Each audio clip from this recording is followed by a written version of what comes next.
qui, dans une nation digne, ne devrait jamais se produire.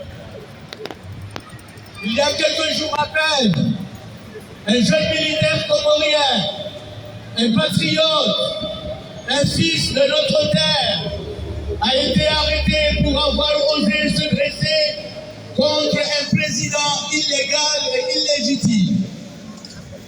Un dirigeant qui s'accroche au pouvoir par la force, bafouant les droits de son propre peuple, piétinant les principes mêmes sur lesquels notre nation a été fondée. Ce jeune militaire dont le seul crime a été de remettre en question la tyrannie a payé de sa vie pour sa bravoure. Torturé à mort par ceux qui sont censés protéger le peuple, il a été martyrisé par un régime qui se cache derrière des slogans de justice tout en pratiquant l'oppression et la violence. Mes chers amis de la lutte, mes chers camarades, le clan Azali a décidé de condamner tout Comorien et pris de liberté à une double peine. Après avoir torturé le jeune Fallou jusqu'à ce que la mort s'ensuive, il s'en prenne à son cadavre. Pendant que la maman de Fallou pleure son fils, le porte-parole du mensonge a accusé le monde de tous les maux. Cette femme est d'une méchanceté sans précédent. Après l'avoir traité de Moula Tabaco Moussa en conseil de ministre, elle n'a pas hésité de rapporter sur les récits que Fallou était mort d'une mort naturelle et que l'opposition raconte des mensonges, alors que ceux qui ont vu le corps du jeune homme ont témoigné de ce qu'il a subi. L'attitude du gouvernement après la mort du jeune Fallou est tout simplement indécente et cynique. Après avoir orchestré ce maître en tête, ils ont interdit toute manifestation religieuse à l'endroit du défunt d'un côté. Puis l'on attend que le moufti, qui n'a de moufti que le nom, veut autoriser à déterrer les corps du martyr et aller l'enterrer à un endroit inconnu. Une profanation qui serait sans précédent dans un pays musulman. On pourrait se demander si Azali et ses filles sont des vrais musulmans. Ces gens sont tellement mauvais que pendant que le pays pleure la mort du jeune homme, ils parcourent le pays en fanfare, organisant des festivités et des campagnes de propagande pour salir la mémoire de ce jeune patriote. Comment peut-on sans honte faire la fête alors que le sang innocent coule encore? Comment peut-on traîner dans la boue l'image d'un homme dont le seul tort fut d'aimer sa patrie, de rêver d'une nation plus juste et plus libre?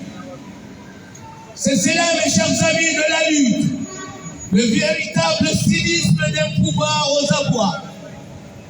Non seulement tuer, mais ensuite falsifier, mentir, manipuler pour que les bourreaux paraissent justes et les victimes coupables. Ce gouvernement qui a perdu tout sens de l'humanité s'efforce de détourner notre attention de ses crimes en organisant des festivités ridicules, comme pour nous faire oublier la souffrance, la peur et l'injustice qu'il impose quotidiennement à notre peuple. À chaque région, le CRC organise un concours de circonstances pour faire allégeance au monarque. Mes chers amis, nous n'oublierons pas, nous ne serons pas dupes de ces manœuvres infâmes. Le jeune patriote qui a perdu la vie est un symbole de résistance, un martyr de la liberté. Son sacrifice résonnera à travers notre pays et son nom sera gravé dans nos cœurs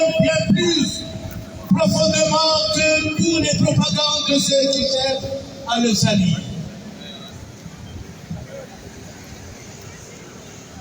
Nous devons nous lever ensemble pour dire non à cette injustice, pour refuser le silence face à la barbarie. Nous devons exiger que le responsable de cet assassinat soit jugé et que justice soit rendue pour cette famille qui pleure son enfant, pour ce peuple qui pleure l'un des siens. À vous, dirigeants corrompus et déconnectés, sachez que votre règne est construit sur le mensonge et la violence, et que rien ne pourra étouffer la vérité. Vous pouvez manipuler les médias, utiliser la répression, mais l'esprit de liberté et de justice grandit chaque jour dans le cœur de ce peuple. Nous continuerons à nous battre avec la vérité, avec la mémoire, avec l'espoir d'un avenir meilleur.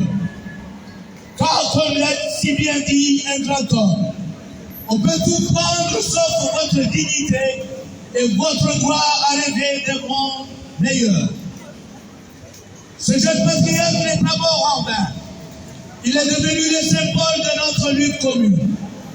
Et sa mémoire nous poussera à continuer à marcher vers une nation où la justice n'est pas un mot vide, où le pouvoir n'est pas synonyme de tyrannie, et où chaque Comorien peut vivre libre et digne.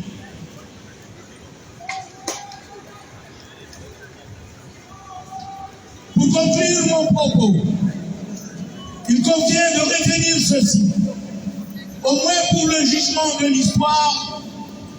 En effet, face à la communauté internationale, les jeunes loups affamés et autres courtisans de la dérive monarchique ont avalé la couleuvre de l'indignité en osant prétendre que la dictature se préoccupe de la jeunesse. Un discours fade est présenté comme une lecture d'écolier.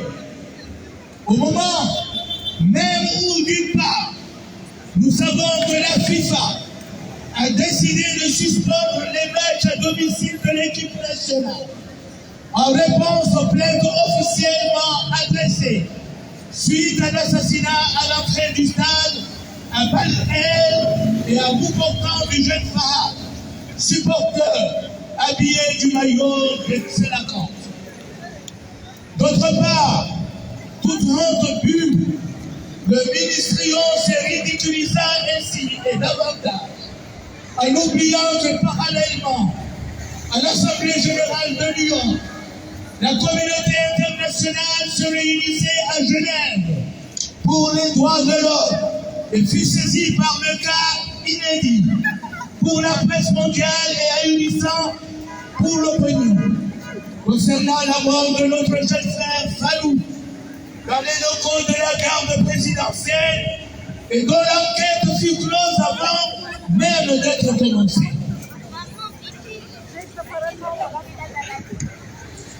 Vive la justice, vive la liberté, vive les Comores plus justes. Je vous remercie. Merci. Attentivement, nous avons écouté votre tradition, un discours qui exprime le mécontentement